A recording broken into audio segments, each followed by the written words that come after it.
말씀 앞에 계신 여러분, 주 안에서 평안하셨습니까? 예일교회를 담임하는 문은서 목사입니다. 이 시간에는 마가복음 시마강의 47번째 시간으로 마가복음 10장 1절로 12절의 말씀을 통하여 바리새인들에 의해 제기된 이혼 논쟁에 대한 말씀을 전하겠습니다. 피차 서로 은혜가 되었으면 좋겠습니다. 본문은 요즘 시대에 전하기가 매우 어려운 성경입니다. 왜 그렇습니까? 시대하고 어찌 보면 안 맞는다, 시대 정신에 어긋난다, 이렇게 생각할 수도 있기 때문에 그렇습니다. 하지만 저는 성경이기에, 특히 시막 강해기에 사람 말 전하지 아니하고 성경에 기록된 그대로 여러분에게 전해드리겠습니다.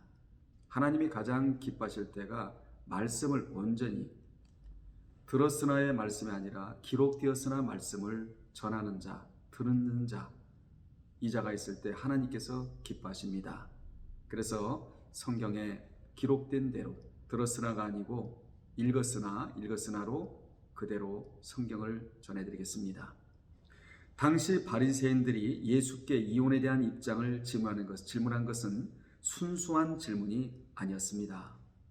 예수님을 시험하여 올무에 빠뜨리기 위한 목적으로 그들이 질문했던 것입니다. 여러분, 예수님이 시험에 넘어갈 분이 아니잖아요. 당시 이혼 문제는 매우 민감한 문제였습니다. 왜냐하면 세례 요한이 갈릴리와 베레아 지역의 분봉왕이었던 헤롯 안티파스라고 말하는데 BC 4년에서 AD 37년에 활동했던 이 안티파스의 이혼과 헤로디아와의 부정한 결혼을 반대하다가 참수당한 사례가 보여주듯이 사회적으로 굉장히 이 이혼 문제가 민감하고도 관심이 집중된 그러한 문제였습니다. 당시 이혼을 둘러싸고 여러 학파들의 주장이 달랐는데 그들 사이에는 신명기 24장 1절로 2절의 말씀인 사람이 아내를 맞이하여 데려온 후에 그에게 수치되는 일이 있음을 발견하고 그를 기뻐하지 아니하면 이혼 증서를 써서 그의 손에 주고 그를 자기 집에서 내보낼 것이요 그 여자는 그의 집에서 나가서 다른 사람의 아내가 되려니와는 말씀의 해석을 둘러싸고 의견이 서로 분분했던 것입니다. 오늘날에도 말씀 한 구절 읽어놓고 서로가 이 말씀을 찢고 찢어서 서로 달리 해석하듯이 말입니다. 여러분, 진리는 하나잖아요. 말씀의 본질의 뜻은 두 개가 될 수가 없는 것입니다. 하나입니다. 왜 그렇습니까? 예수님이 한 분이시기 때문이고 성삼위 그분들이 전해주신 말씀이기 때문에 그렇습니다. 그래서 그 말씀의 해석을 놓고 신명기 24장 1절로 2절의 해석을 놓고 간음 외에는 이혼이 불가능하다고 엄격한 입장을 고수하던 샴마이 학파가 있었고 간음 이외에도 아내가 잘못을 하거나 남편이 아내가 싫어진 경우에 이혼을 할 수 있다는 입장을 내세우던 힐렐 학파 사이의 의견이 첨예하게 대립되었습니다. 따라서 바리새인들이 제기한 질문에 예수께서 어떻게 대답하시더라도 곤란한 지경에 빠질 수밖에는 없었습니다. 만일 예수께서 이혼의 부정적인 입장을 명백히 밝히신다면 바리새인들은 이를 정치적 쟁점을 삼아 세례 요한과 같은 운명에 빠뜨리고자 획책했던 것입니다.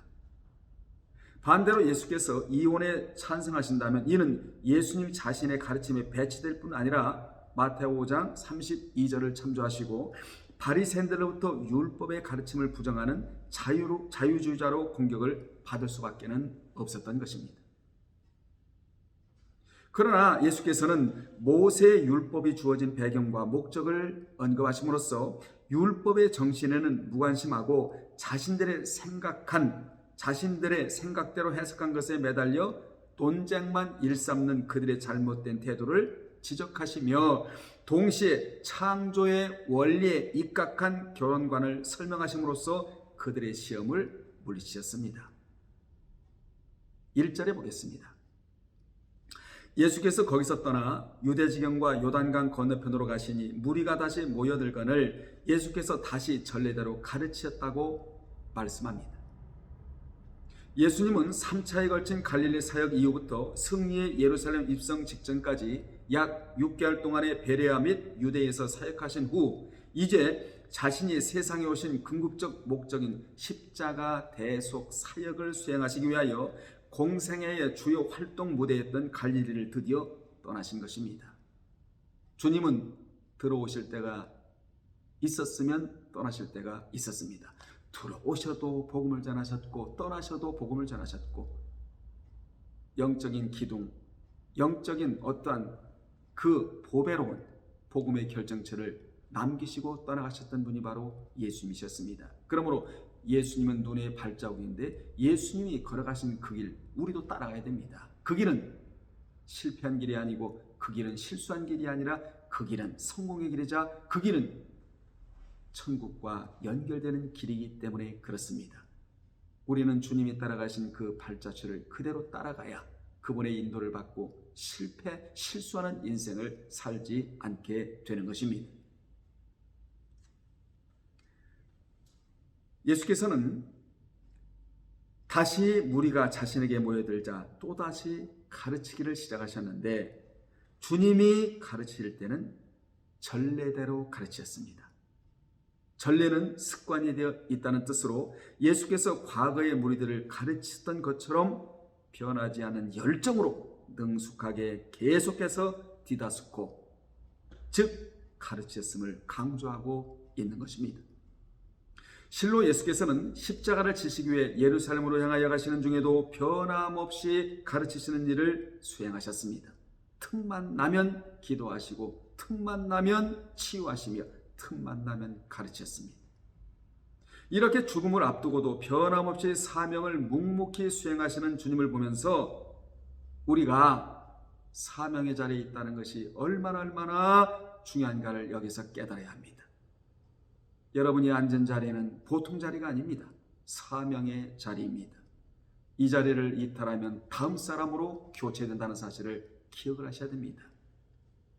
하나님 안에서는 얼마든지 대타가 있다는 사실을 기억하셔서 여러분은 사명의 자리에서 이탈하지 아니하고 그 자리에 꼭 앉아있기를 주의 이름으로 부탁을 합니다. 2절에 보겠습니다. 바리새인들이 예수께 나와 그를 시험하여 묻되 사람이 아내를 버리는 것이 옳으니까라고 물었습니다. 예수께서 무리들을 가르치시고 계실 때 바리새인들이 예수를 올무에 빠뜨리기 위해 위와 같은 질문을 던졌습니다. 이런 일들은 과거에도 이미 여러 차례 있었던 일인데 마가복음 7장 1절에서 5절, 8장 11절을 참조하시고 여기 시험은 페이라조라는 동사를 써서 이는 악의로, 선의가 아니고 악의로 아무개를 시험하다라는 뜻을 가지고 있는 단어입니다. 이같이 바리새인들은 예수께 적대감을 가지고 고의로 대중들 앞에서 그를 곤경에 빠뜨리고자 질문을 했던 것입니다. 여기서 바리새인들이 예수께 제기한 질문은 이혼에 관한 것으로 이는 당시 율법 전문가들 사이에서도 의견이 분분하여져서 결론 내리지 못하는 답답하기 그지없는 대답하기 난해한 문제였습니다. 이혼의 주제는 이미 마태복음 5장 31절로 32절에서 말씀하셨는 바 거기에 보면 또 일렀으되 누구든지 아내를 버리려거든 이혼 증서를 줄 것이라 하였으나 나는 너에게 이르노니 누구든지 음행한 이유 없이 아내를 버리면 이는 그로 간음하게 함이요 또 누구든지 버림받은 여자에게 장가드는 자도 간음함이니라 라고 주님이 분명히 말씀해 주셨습니다. 이들은 주님의 말씀을 잘 듣지를 못해요. 왜 그렇습니까? 자기들의 의의가 너무나 강했기 때문입니다. 말씀은 아무나 듣는 것이 아닙니다. 영의 마음이 조성이 될 때 말씀을 듣게 되는 것이죠. 가난한 마음, 하나님의 말씀이라면 무조건 가슴에 저장해야 되겠다라는 이러한 마음이 있는 자가 말씀을 들을 수 있고 성령께서는 그러한 자의 마음에 쌍창을 열어주셔서 한쪽에도 말씀이 들어가 있끔 또 한쪽에도 말씀이 들어가 있끔 두 창으로 말씀을 보고 두 공간으로 말씀이 들어오게끔 그렇게 해 주시는 분이 바로 하나님이십니다. 이들은 특히 바리새인들은 이 문제를 다시 제기하는데 이는 예수를 곤경에 빠뜨리기 위해서였습니다. 당시 바리새인들은 신명기 24장 1절로 4절에 기록되어 있는 모세의 가르침에 포함되어 있는 이혼 문제에 대하여 서로들 간의 의견에 일치를 보지 못한 상태였습니다. 이 질문에 대해서는 마태 19장 3절에서도 자세히 기록되어 있는데 위에서도 언급했듯이 당시 이혼에 대한 견해로는 바리새파 가운데서도 보다 진보적인 힐렐 학파와 보다 보수적인 샴마이 학파가 대립하고 있었습니다. 3절에 보면 예수께서는 고의적으로 자신을 곤경에 빠뜨리려는 바리새인들의 악에 찬 질문에 대하여 직접적으로 답변하시지 않고 그들에게 다시 되묻는 형태로 모세가 너희에게 어떻게 명하였느냐의 대화의 방식을 쓰셨습니다. 당시 모세 율법에는 음행은 이혼의 사유가 된다고 말하고 있는데 그런데도 바리새인들은 모세가 말한 본래의 의도가 무엇인지 깨닫지도 못한 채 합법적으로 이혼을 요구할 권리가 자신들에게 있다고 생각하여 사소한 일에도 이혼을 남용함으로써 여성들의 인권을 유린하게 되는 결과를 낳고 말았던 것입니다. 4절에 보면 이르시되 모세는 이혼 증서를 써주어 버리기를 허락하나이다. 바리새인들은 예수의 역질문에 대하여 모세가 이혼 증서를 써주어 아내를 내버리도록 허락하였다고 자신 있게 답변하였습니다. 실제로 모세는 신명기 24장 1절에서 아내가 수치스러운 일을 했을 경우 이혼 증서를 써주라고 그렇게 말했습니다. 그러나 모세의 이러한 명령은 이혼할 경우 반드시 이혼 증서를 써줘야 한다는 것이지 이혼 증서만 써주면 어떤 이유로 이혼하던 그것이 정당하다는 의미는 아니었습니다. 모세가 이처럼 이혼 증서를 써주라고 했던 이유는 남편이 주관적 견해로 아내를 함부로 내버리는 것을 방지하며 동시에 이혼의 공식적 표명이 되는 증서를 써주어 이혼을 입증하게 함으로써 이혼당한 여자들로 하여금 재혼이 가능하도록 하기 위한 것이었습니다. 만일 이혼 증서를 써주지 않은 상태에서 이혼당한 여자가 재혼할 경우 전 남편이 문제를 제기하면 여자는 간음한 것으로 취급되어 죽음에 처해질 수도 있었습니다. 사형에 처해질 수도 있었습니다. 모세는 이를 방지하기 위해 이혼할 경우에는 이혼 증서를 써주도록 그렇게 했던 것입니다. 이처럼 본래 이 법은 인간의 완악함으로 인해 자행되어지는 이혼을 최소한으로 줄이고 여성을 남성의 전유물처럼 여기던 당시의 사회 풍토에서 약자인 여자의 권리를 보호하기 위한 규정이었습니다. 그런데 바리새인들은 이러한 법을 오히려 남자 의사에 따른 무조건적인 이혼의 합법화를 규정한 것으로 해석하여 여자들의 인권을 말살하고 사회 질서를 혼란케 하는 잘못을 범하고 말았던 것입니다.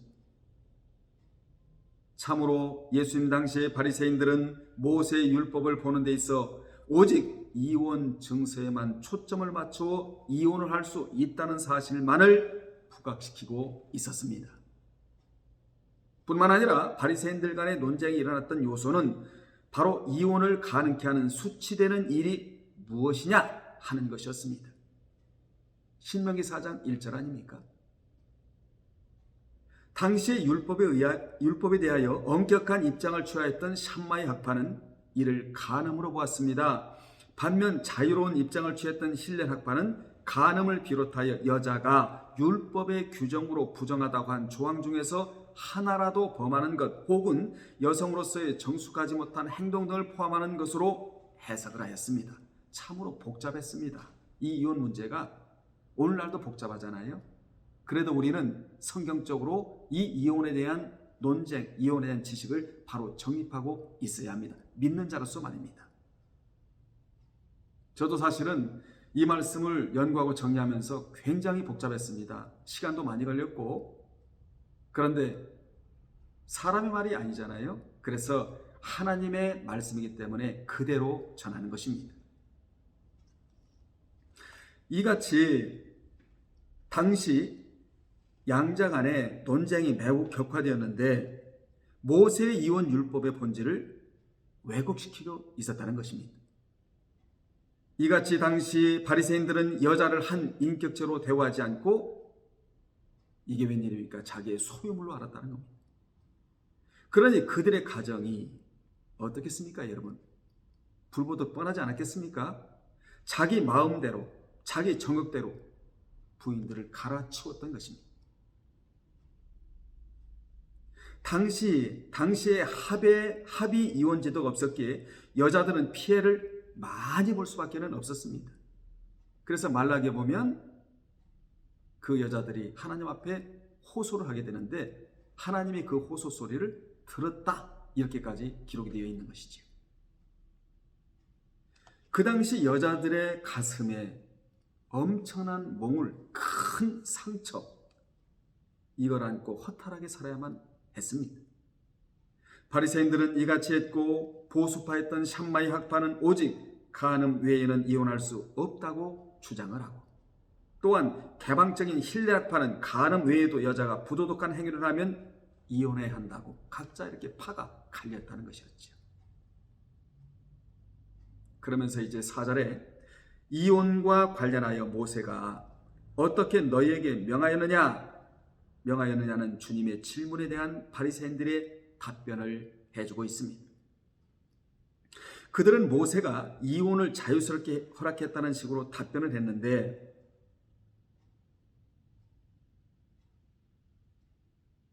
바리새인들의 답변이지요. 4절은 이혼과 관련하여 모세가 어떻게 너희에게 명하였느냐는 주님의 질문에 대한 바리새인들의 답변인데 그들은 모세가 이혼을 자유스럽게 허락했다는 식으로 답변을 했습니다. 모세가 이혼 증서를 써주어 버리기를 허락하였다고 답변을 했는데, 그러나 신명기 24장 1절에서 모세는 사람이 아내를 취하여 데려온 후 수치되는 일이 그에게 있음을 발견하고도 그를 기뻐하지 아니하거든 이혼 증서를 써서 그 손에 주고 그를 자기 집으로 내어 보낼 것이라고 했습니다. 즉 바리새인들은 모세 율법에서 수치되는 일을 마음대로 해석을 해버린 거예요. 고대 사회에서 결혼한 신부에게 있어서 수치되는 일이란 어떤 일이냐면 이미 다른 남성과 깊은 관계를 맺은 것을 뜻합니다. 이것이 수치스러운 일이었습니다. 즉 순수한 처녀가 아닌 부정한 여인을 가리키는데 고대 사회에서 이 일은 매우 중요한 일이었습니다. 율법에까지 규정을 해 놓았으니까 말이에요.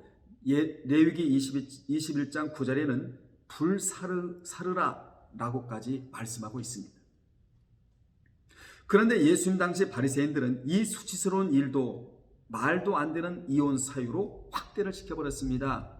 즉 아내가 요리를 망친다든지 난 모르는 남자와 이야기를 한다든지 일을 잘못한다든지 또 남편의 친가 쪽에 대해 좀 싫은 소리를 하는 일도 이혼 사유가 된다고 잘못 해석해버린 겁니다.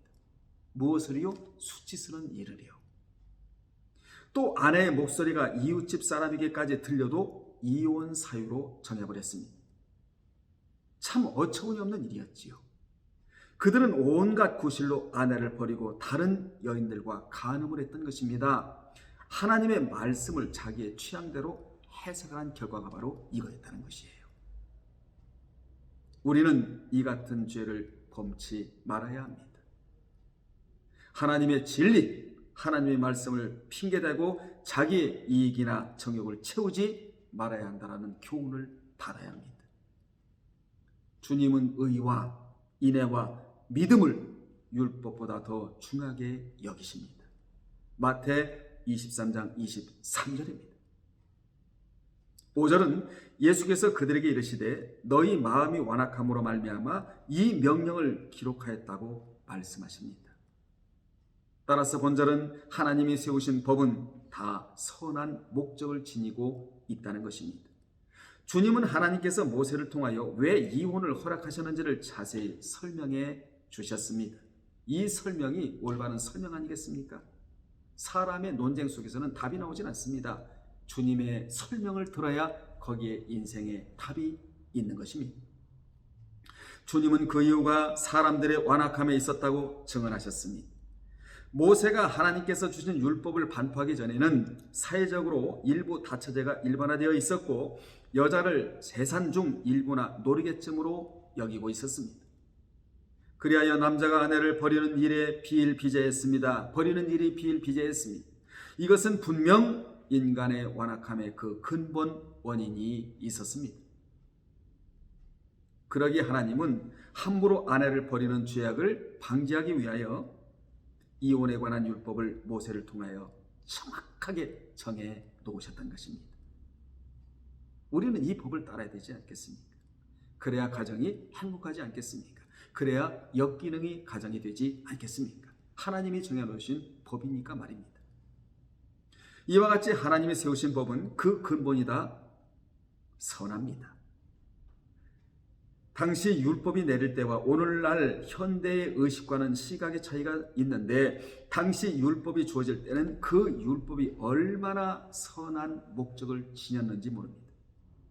그래서 바울은 로마서 7장 12절에서 율법도 거룩하며 계명도 거룩하여 의로우며 이렇게 또 선하다라고 선언을 했습니다.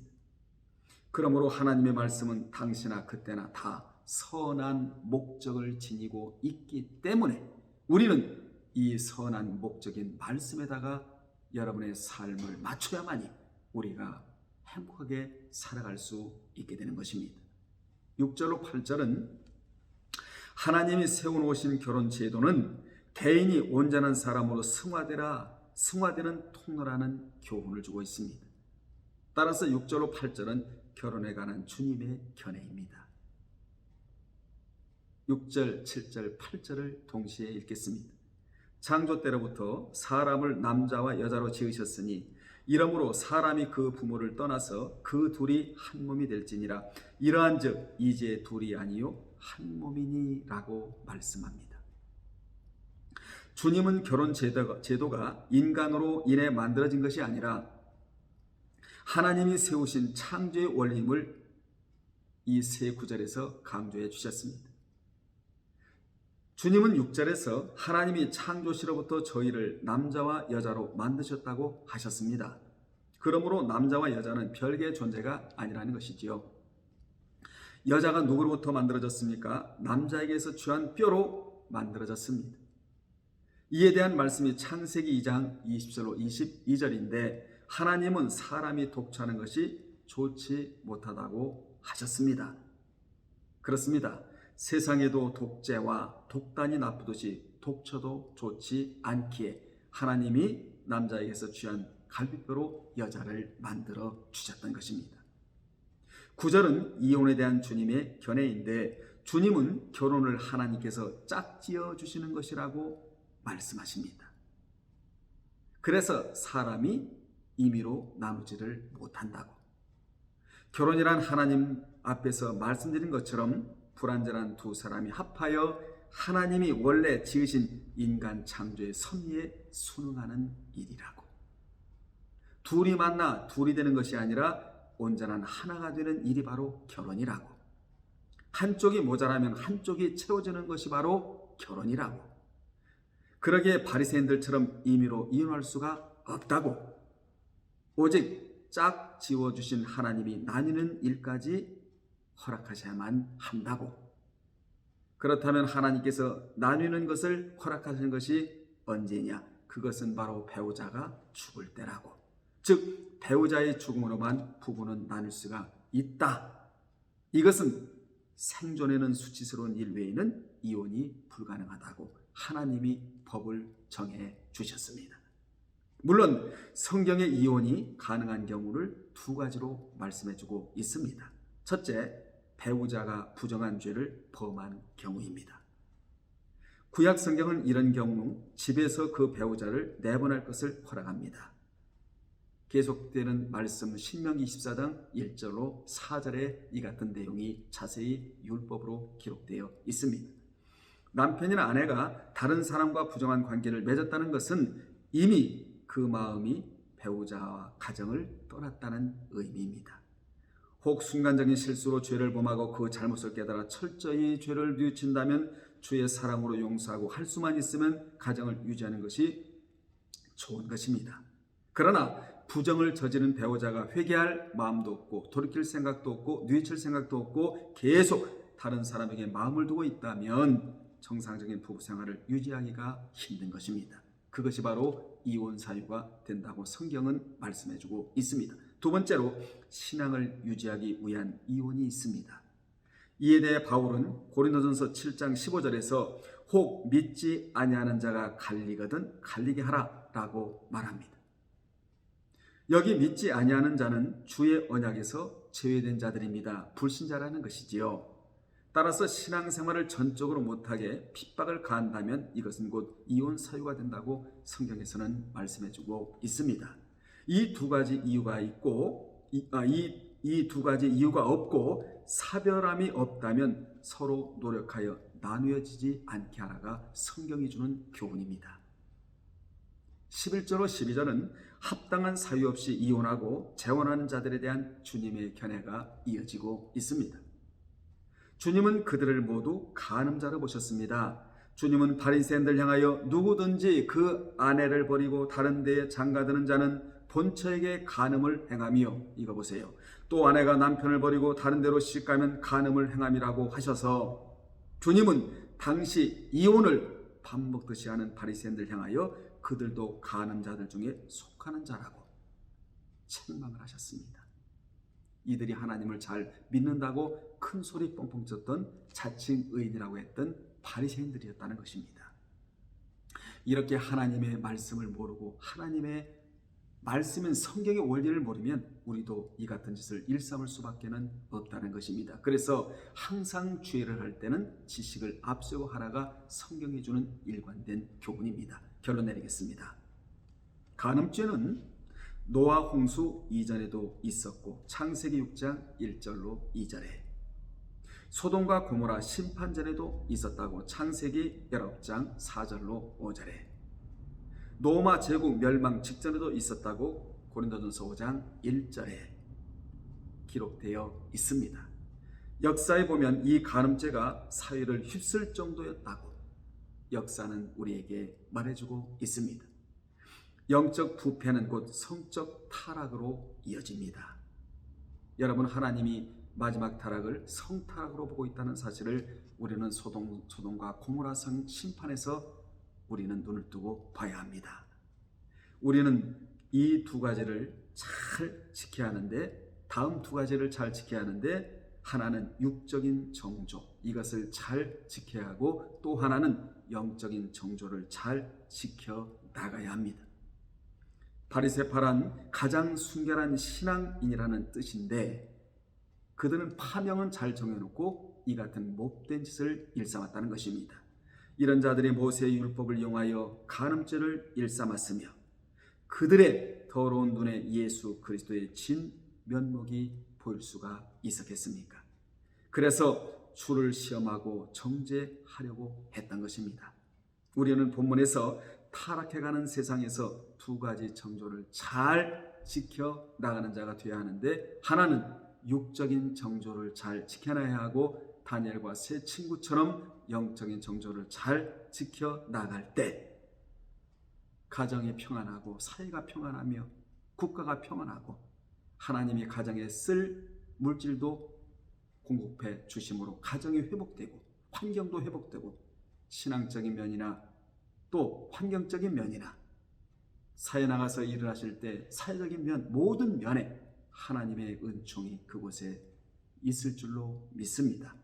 오늘은 이혼에 대해서 바리새인들과 예수님의 논쟁 사건에 대해서 자세히 배웠습니다. 이 말씀이 지식이 되어 여러분 삶의 행복으로 이 말씀이 스며들어 가기를 주님의 이름으로 축원합니다. 다음에 또 전해드리겠습니다. 주 안에서 평안하십시오. 할렐루야.